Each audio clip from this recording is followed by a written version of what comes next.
रात का समय, घड़ी में 11 बज रहे हैं। एक गाड़ी घने जंगल के बीचों बीच सुनसान सड़क पर चल रही है। उसमें 4 दोस्त हैं, आदित्य, माया, रिद्धि और करण। हल्की बारिश हो रही है और जंगल से अजीबोगरीब आवाजें आ रही हैं। माया गुस्से में, मैंने कहा था कि रात में ये जंगल वाला रास्ता मत लो, अब देखो कितनी डरावनी जगह पर फंस गए। करण हंसते हुए, अरे डरो मत, रोमांच का असली मजा तो यहाँ है। अचानक गाड़ी झटके से रुक जाती है। आदित्य, शायद गाड़ी में कुछ खराबी हो गई है।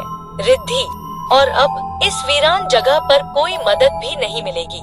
चारों गाड़ी से बाहर निकलते हैं। बारिश तेज हो चुकी है। थोड़ी दूर पर एक टूटी फूटी हवेली दिखाई देती है।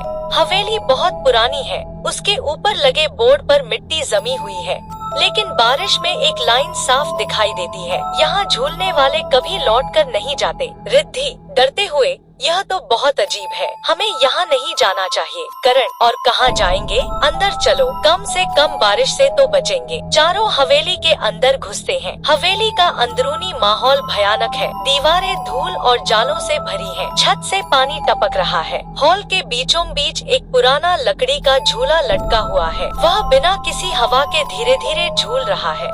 आदित्य, ये झूला बिना हवा के कैसे हिल रहा है? माया, ये सब कुछ सही नहीं लग रहा, हमें यहाँ से निकलना चाहिए। करण मजाक में, शायद कोई भूत हमें झूले पर खेलने बुला रहा है। जैसे ही करण झूले को छूता है, एक जोरदार आवाज गूंजती है। हवेली के सारे दरवाजे और खिड़कियाँ अपने आप बंद हो जाते हैं। झूला तेजी से हिलने लगता है और झूले के नीचे खून के धब्बे उभरने लगते हैं। हवेली के एक कोने से बच्चों की हंसी सुनाई देती है। सबके रोंगटे खड़े हो जाते हैं। माया कहती है, तुमने सुना? रिद्धि, ये आवाज कहाँ से आ रही है? अचानक झूले के पास खड़ा आदित्य गायब हो जाता है। चारों तरफ अंधेरा छा जाता है। बाकी तीनों दोस्त अलग अलग कमरों में बंट जाते हैं। हर कमरे में उन्हें अपनी सबसे बड़ी डरावनी चीज का सामना करना पड़ता है। माया खुद को एक खाली कमरे में पाती है। दीवारों पर खून से भरे हाथों के निशान बनते जा रहे हैं। कमरे के कोने में एक साया खड़ा है। वो धीरे धीरे माया की ओर बढ़ता है। माया चिल्लाती है, लेकिन उसकी आवाज दब जाती है। करण का कमरा शीशों से भरा हुआ है। हर शीशे में उसकी परछाई अलग अलग डरावनी शक्ल में दिखाई देती है।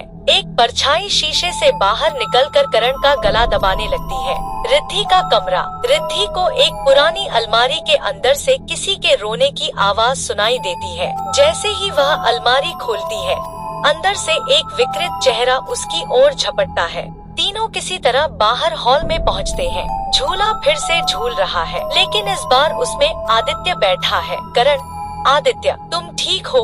आदित्य धीमे और भूतिया स्वर में, मैं अब झूले का हिस्सा बन चुका हूँ। झूला तेजी से घूमने लगता है। एक अंधड़ सा उठता है और हवेली की सारी खिड़कियाँ टूट जाती हैं। अगली सुबह पुलिस जंगल के पास 4 दोस्तों की गाड़ी पाती है, लेकिन गाड़ी खाली है। हवेली के झूले पर 4 साए झूलते हुए दिखाई देते हैं। कैमरा धीरे धीरे झूले पर फोकस करता है।